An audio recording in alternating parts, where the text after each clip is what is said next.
Price the lord, hallelujah. യേശുവിൽ ഏറ്റവും സ്നേഹം നിറഞ്ഞ സഹോദരി സഹോദരന്മാർ, ഈ വചനപ്രഘോഷ ശുശ്രൂഷയിലേക്ക് എല്ലാവരെയും പ്രാർത്ഥനാപൂർവ്വം സ്വാഗതം ചെയ്യുന്നു. Hallelujah, hallelujah.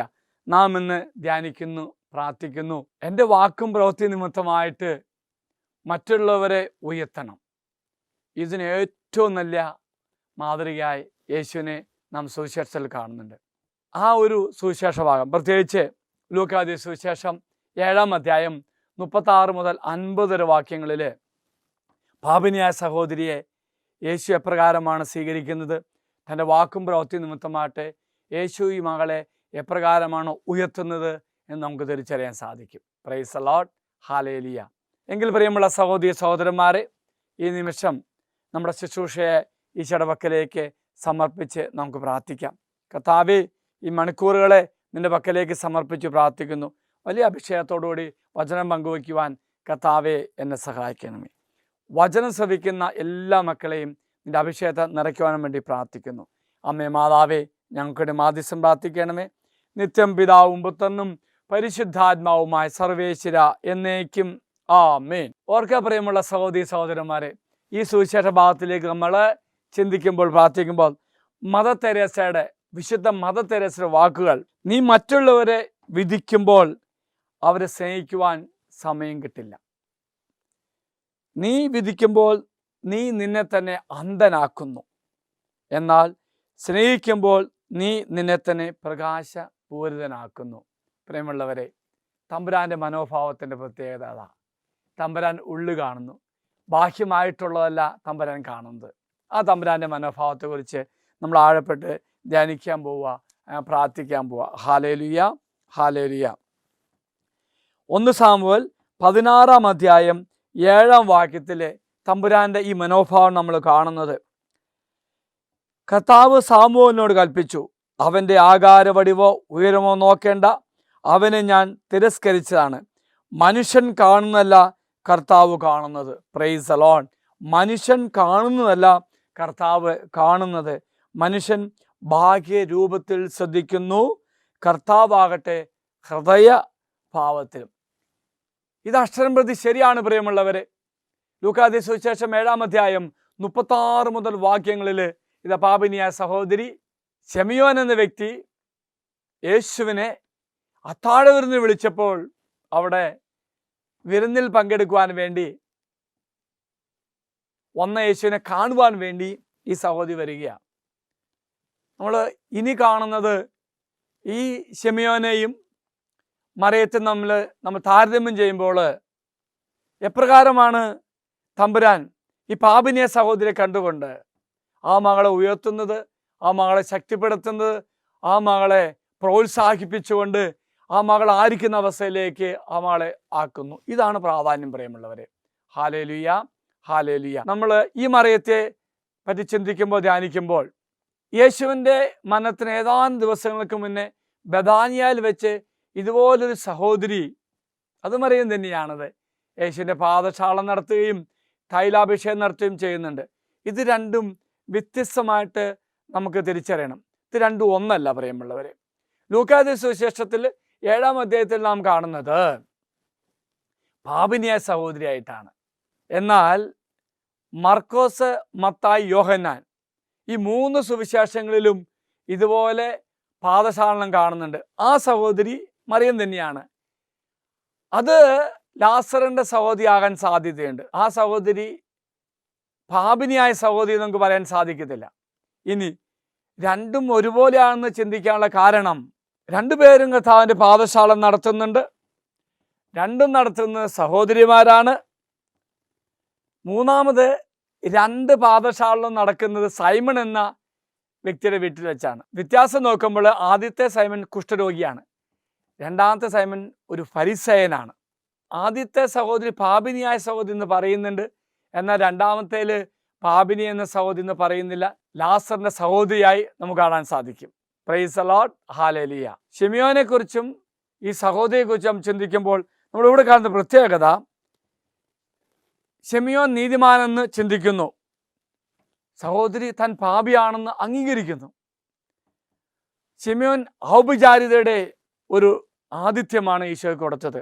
എന്നാൽ കവിഞ്ഞൊഴുകുന്ന സ്നേഹത്തിൻ്റെ ഒരു പ്രകടനമാണ് ഈ സഹോദരി യേശുവിന് കാണിച്ചത്. ഇനി നീതിപൂർവമായ ജീവിതത്തിലൂടെയാണ് തന്നെ വെളിപ്പെടുത്താൻ ശിമയോൻ ആഗ്രഹിക്കുന്നുവെങ്കിൽ പാപം ചെയ്ത് തന്നോട് ക്ഷമ കാണിക്കുന്ന കർത്താവിൻ്റെ ആ ക്ഷമിക്കുന്ന സ്നേഹത്തിലൂടെയാണ് തൻ്റെ വ്യക്തിത്വത്തിൻ്റെ ഒരു പ്രതിഫലനമായി ഈ സഹോദരി വെളിപ്പെടുത്തുന്നത്. Praise the lord, hallelujah.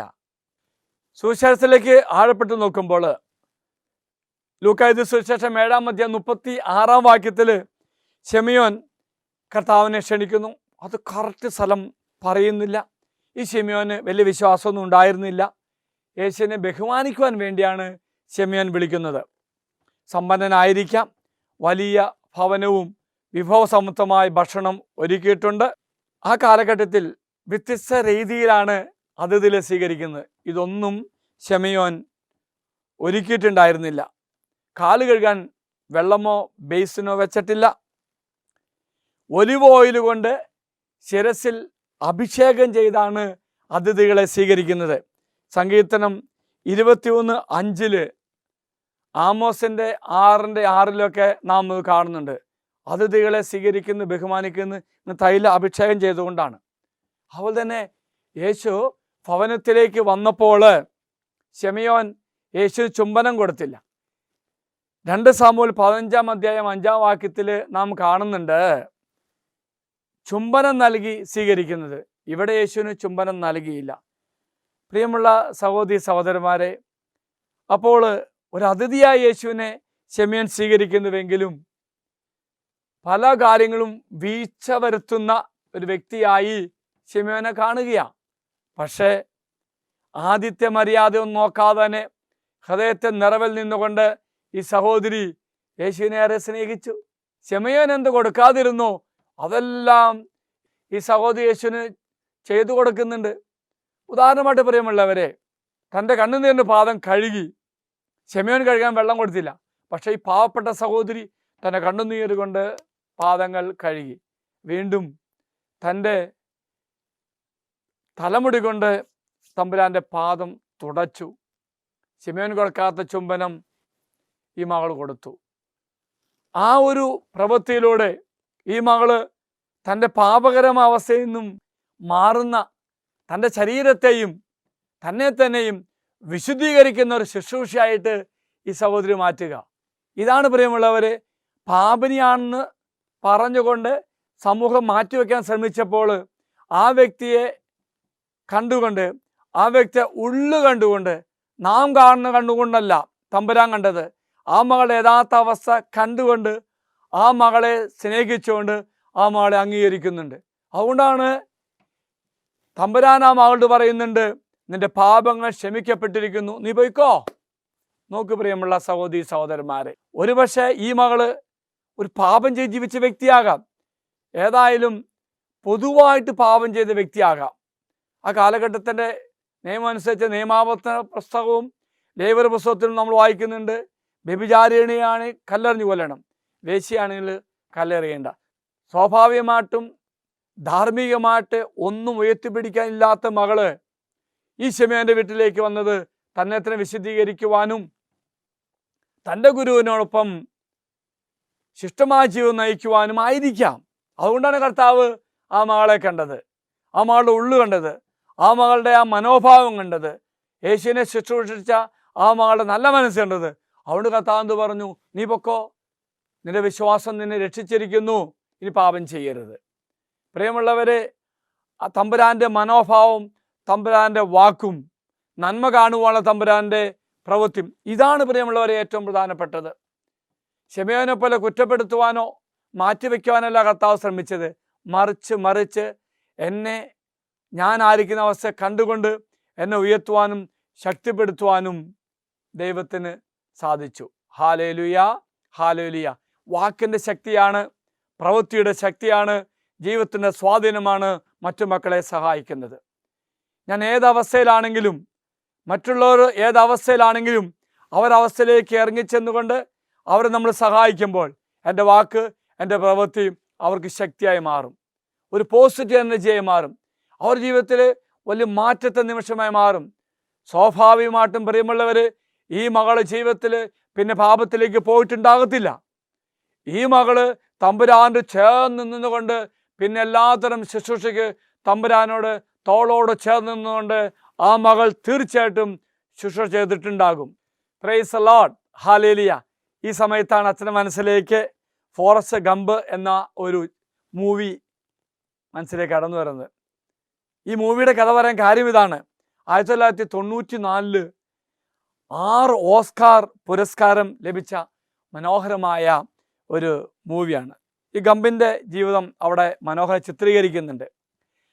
ഈ ഗംഭിൻ്റെ ജീവിതത്തിൻ്റെ അവസ്ഥയോടെ കടന്നു പോകുമ്പോഴാണ് നമ്മുടെ വാക്ക്, നമ്മുടെ പ്രവൃത്തി എപ്രകാരം ശക്തിയായി മാറുമെന്നും മറ്റുമൊക്കെ ജീവിതത്തിൽ എപ്രകാരം അത് സ്വാധീനമായി മാറുമെന്ന് നമുക്ക് തിരിച്ചറിയാൻ സാധിക്കുന്നത്.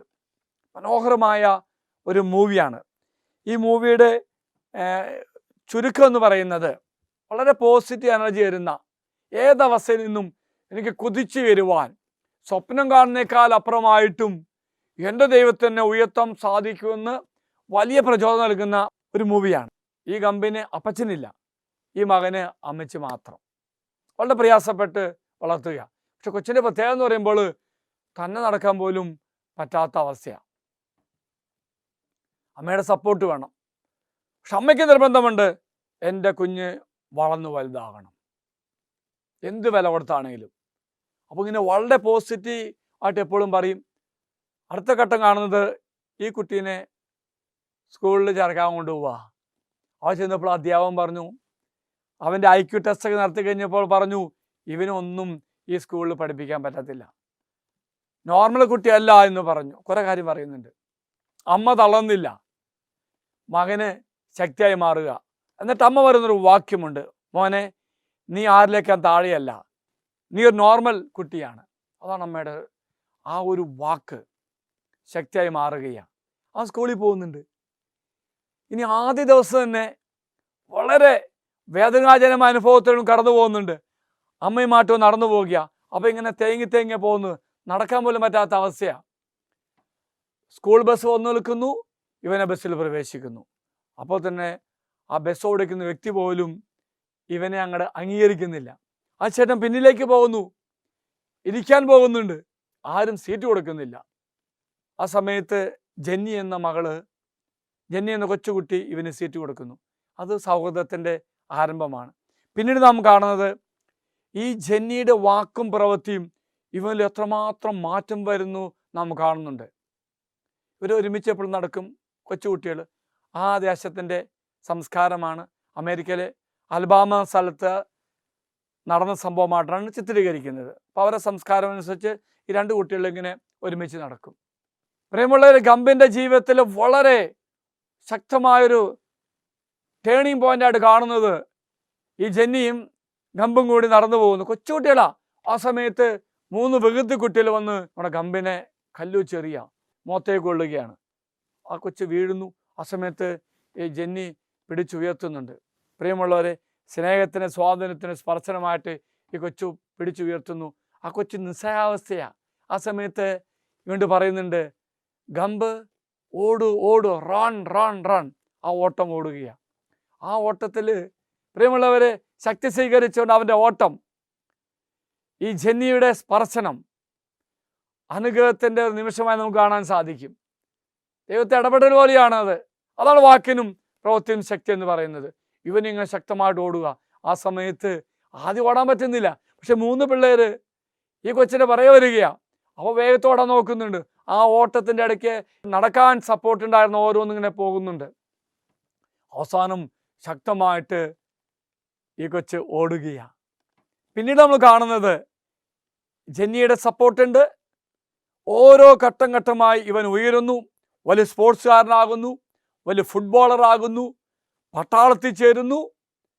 അതിനുശേഷം പട്ടാളത്തിൽ വെച്ച് വലിയ മനോഹരമായ പ്രവൃത്തി ചെയ്തുകൊണ്ട് 4 പേരെ രക്ഷിക്കുന്നു. ആ കാലഘട്ടത്തിലെ അമേരിക്കൻ പ്രസിഡന്റ് ഇവന് വലിയ അംഗീകാരം കൊടുക്കുന്നു. വീണ്ടും പിതാവായി മാറുന്നു. പ്രിയമുള്ളവർ, അവസാനം ഈ വ്യക്തി ജീവിതത്തിൽ നാം കാണുന്നത് പിതാവായി തൻ്റെ കുഞ്ഞിനെ നോക്കി ശുശ്രൂഷിച്ചുകൊണ്ട് ഇപ്പം മരിക്കുക. അതിന് മുന്നേ ജന്നി മരിക്കുന്നുണ്ട്. പ്രിയമുള്ളവരെ, അച്ഛൻ പറഞ്ഞത് ഒന്നുമല്ലാത്ത അവസ്ഥയായിരുന്നു, നടക്കാൻ പറ്റാത്ത അവസ്ഥയായിരുന്നു, എല്ലാവരും തിരസ്കരിച്ച വ്യക്തിയായിരുന്നു. എന്നാൽ അമ്മയുടെയും കൂട്ടുകാരുടെയും വാക്കും പ്രവൃത്തി നിമിത്തമായിട്ട് എപ്രകാരമാണ് അമേരിക്ക മുഴുവൻ അംഗീകരിക്കുന്ന വലിയ കഴിവുള്ള വ്യക്തിയായി ഈ മകൻ മാറുന്നത്.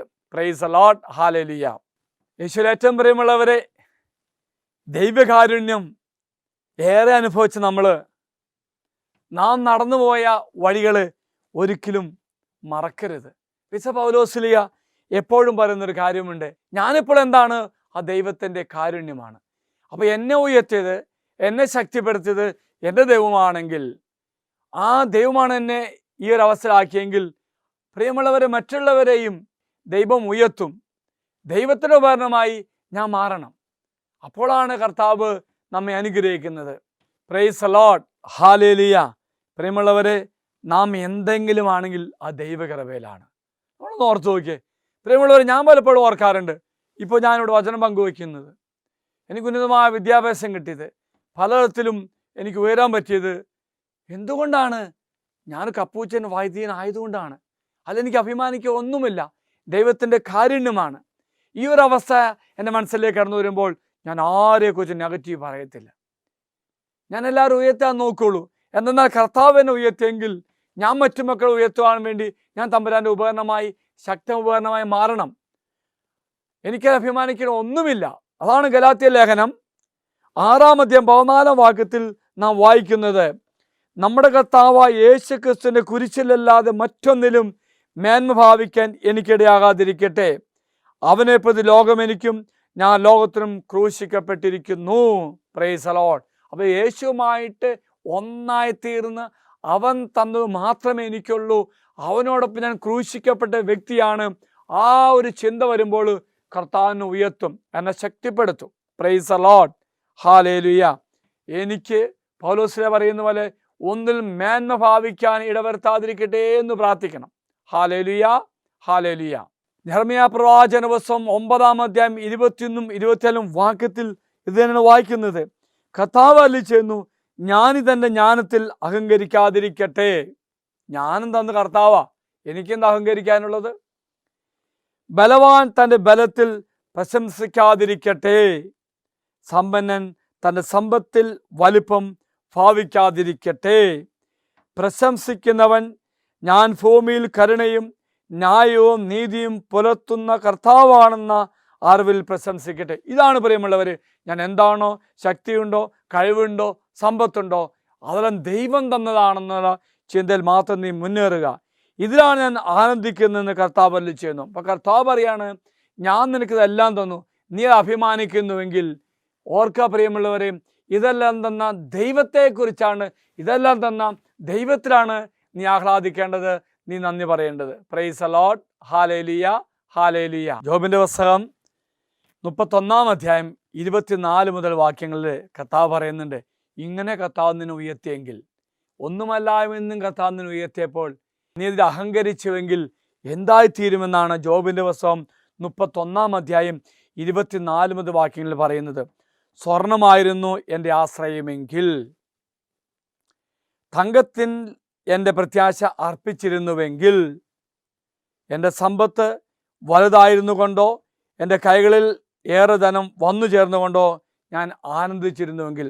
അപ്പോൾ സ്വർണമോ തങ്കമോ സ്വത്തോ ഒക്കെ ഉണ്ടാവും, വന്നു ചേരുമ്പോൾ സൂര്യൻ പ്രകാശിക്കുന്നതോ ചന്ദ്രൻ ശോഭിക്കുന്നതോ നോക്കിയിട്ട്, അപ്പോൾ വലിയ ലോകത്തിന് ജ്ഞാനം കിട്ടുന്നു, എല്ലാർത്ഥത്തിലും ബഹുമതി കിട്ടുന്നു, എൻ്റെ ഹൃദയം ഗൂഢമായി വശീകരിക്കപ്പെടുകയും ഞാൻ എൻ്റെ കരം ചുംബിക്കുകയും ചെയ്തിരുന്നുവെങ്കിൽ എന്തു ചെയ്യും?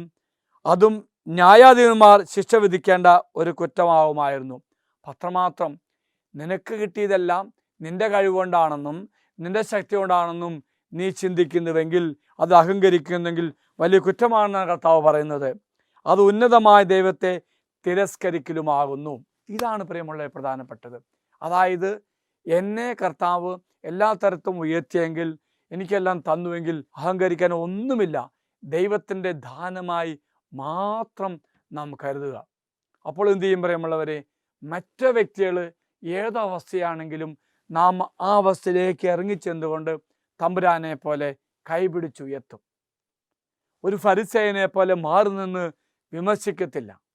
ഇതാണ് പ്രിയമുള്ള സഹോദരി സഹോദരന്മാരെ ദൈവമായ കർത്താവ് നമ്മിൽ നിന്നും ആഗ്രഹിക്കുന്നത്. ഈ പുണ്യപ്രവൃത്തിൻ്റെ മദർ ട്രീസ ചെയ്ത് അതുകൊണ്ടാണ് ലോകം മുഴുവൻ അംഗീകരിക്കപ്പെടുന്നത്. മറ്റു മക്കളിൽ ദൈവത്തെ കണ്ടുകൊണ്ട് ആ മക്കളുടെ കർത്താവ് എങ്ങനെ പെരുമാറുമെന്ന് വിചാരിച്ചുകൊണ്ട് അതുപോലെ പെരുമാറിയപ്പോഴാണ് അനേക മക്കള് പുഴുക്കളെ പോലെ മരിക്കുന്ന അവസ്ഥയിൽ നിന്നും പിടിച്ചുയർത്തി അവരെ ശക്തിപ്പെടുത്തി അവരെ ഉയർത്തി മനുഷ്യരായി മാറ്റി. ഈ ഒരു അവസ്ഥയാണ് പ്രിയമുള്ളവരെ നമ്മൾ നിന്നും കർത്താവ് പ്രതീക്ഷിക്കുന്നത്. പ്രിയമുള്ളവരെ, എൻ്റെ വാക്കും പ്രവൃത്തിയും അല്ല ജീവൻ തന്നെ മറ്റുള്ളവർക്ക് അവരെ ഉയർത്തുന്ന അവരെ ആക്കുന്ന അവസ്ഥയിലേക്ക് മാറ്റുവാൻ നമുക്ക് സാധിക്കണം. സംഭവം ഓർക്കുക. കാവുൽത്ത ധ്യാനകേന്ദ്രമായി അതിനോട് ചേർന്ന് പ്രവർത്തിക്കുന്ന വിഷാടകർക്ക് വേണ്ടിയുള്ള ഒരാലയമുണ്ട്, ഫ്രണ്ട്സ് ഓഫ് ജീസസ്. വർഷങ്ങൾക്ക് മുന്നാണ് ഞാനവിടെ ശുശ്രൂഷ ചെയ്തുകൊണ്ടിരുന്നപ്പോൾ ഒരു വൈകുന്നേരം കുറേ സഹോദരന്മാർ വന്നു. അവരൊരു ആളെ കൊണ്ടുവന്നിട്ടുണ്ട്. ആ വ്യക്തിയെ അവിടെ എടുക്കുമെന്ന് ചോദിച്ചുകൊണ്ട്. പ്രിയമുള്ളവരെ, മുസ്ലിം സഹോദരന്മാരാണ്. ഈ വന്ന വ്യക്തിയും ഒരു മുസ്ലിം സഹോദരനാണ്. വളരെ ബാഡ് സ്മെല്ലും എല്ലാ ഷാബിയായ ഡ്രസ്സൊക്കെ ആയിട്ട് ഉടനെ തന്നെ പ്രേക്ഷിതർ കടത്തിണയിൽ കിടന്ന ഈ മനുഷ്യനെ നല്ല വസ്ത്രവും മുടിയൊക്കെ വെട്ടി ഷേവ് ചെയ്തപ്പോൾ സുന്ദരനായി. എന്നിട്ട് നല്ല ആഹാരം കൊടുത്തു. ഭയങ്കര സന്തോഷമായിട്ടോ. ആ കൊണ്ടുവന്നവരെന്ന് ഞാൻ അഡ്രസ്സൊക്കെ വാങ്ങിച്ചു, ഫോൺ നമ്പർ വാങ്ങിച്ചു. അല്ലെങ്കിൽ എന്തെങ്കിലും സംഭവിച്ചാൽ ആരും ഇങ്ങോട്ട് ബന്ധപ്പെടണമല്ലോ. ആഹാരം കൊടുത്തു, ഷേവ് ചെയ്ത് ക്ലീനാക്കി. ജസ്റ്റ് 1 മണിക്കൂർ കഴിഞ്ഞപ്പോഴേക്കും ഈ സഹോദരൻ മരിച്ചു. ഈ മരിച്ച ആളുടെ പേര് മൂസ എന്നായിരുന്നു. ഉടനെ തന്നെ ഈ കൊണ്ടുവന്ന ആളുകളെ വിളിച്ചു. അവർ പറഞ്ഞു നിങ്ങൾ കൊണ്ടുവന്ന വ്യക്തി മരിച്ചു. അവരുടനെ വന്നു. അതിനുശേഷം പ്രിയമുള്ളവരെ, ഈ മൂസയെക്കുറിച്ച്, ആ മൂസ അറിയപ്പെടുന്ന കില്ലാടി മൂസ എന്ന അതിന് കാര്യമുണ്ട്.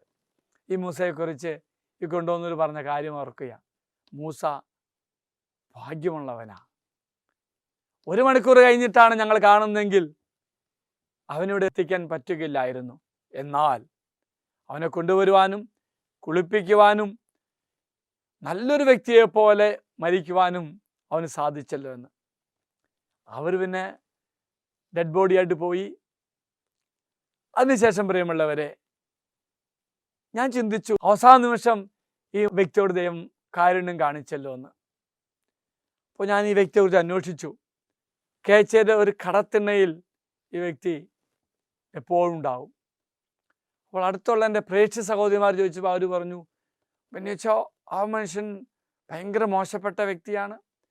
അതവിടെ ഉള്ള സമയത്ത് ഞങ്ങൾക്ക് നടന്നു പോലും പറ്റാത്ത തരത്തിൽ ഒരു സ്വഭാവം ഉള്ള വ്യക്തിയാണെന്ന് പറഞ്ഞു. അപ്പോൾ ഞാൻ ചോദിച്ചു, നിങ്ങൾക്ക് എന്തെങ്കിലും അനുഭവം ഉണ്ടായിട്ടുണ്ടോ? ഇല്ല, പലരും പറഞ്ഞു കേട്ടിട്ടാണെന്ന്.